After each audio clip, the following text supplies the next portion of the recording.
पिता की मृत्यु के बाद रोहन ने धोखे से घर की सारी प्रॉपर्टी अपने नाम करा ली थी। सोहन बेचारा भोला भाला।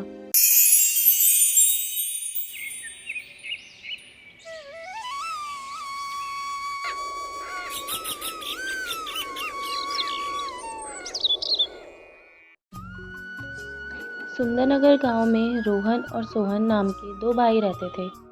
रोहन जहाँ बहुत पैसे वाला था, वहीं सोहन बहुत गरीब था। पिता की मृत्यु के बाद रोहन ने धोखे से घर की सारी प्रॉपर्टी अपने नाम करा ली थी।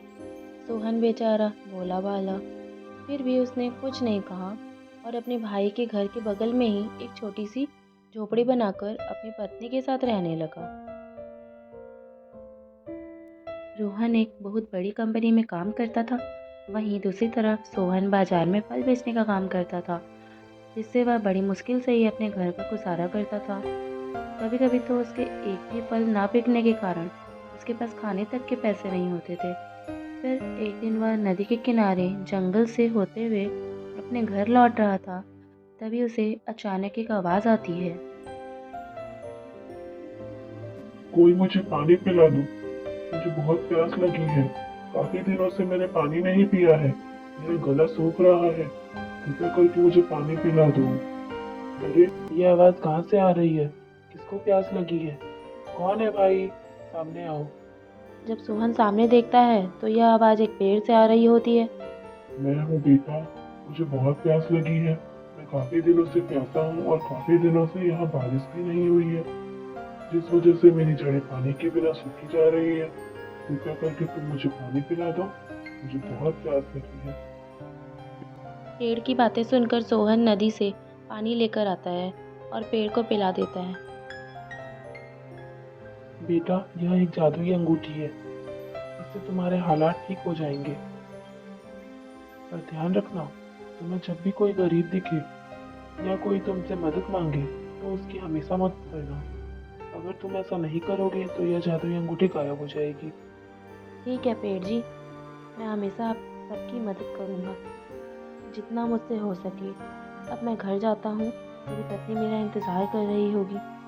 अंगूठी के लिए आपका बहुत बहुत धन्यवाद। ऐसा कहकर वह घर चला जाता है।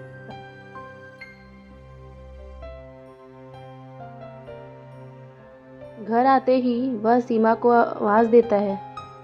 सीमा, सीमा, अरे कहाँ हो तुम? जल्दी आओ। सीमा के आते ही रोहन उसे सारी बात बता देता है कि कैसे उसे रास्ते में एक जादुई पेड़ मिला और उसने उसे एक जादुई अंगूठी दी। सीमा कहती है, अच्छा, तो ऐसी बात है।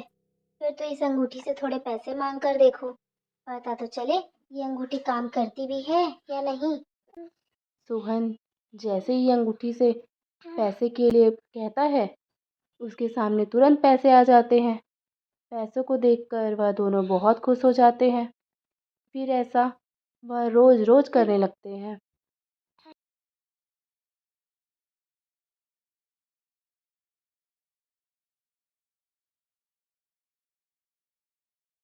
अगर आपको ये कहानी अच्छी लगी हो तो इसे लाइक करें, सब्सक्राइब करना ना भूलें और बेल आइकॉन जरूर दबाएं ताकि अगली प्यारी कहानी सबसे पहले आप तक पहुंचे।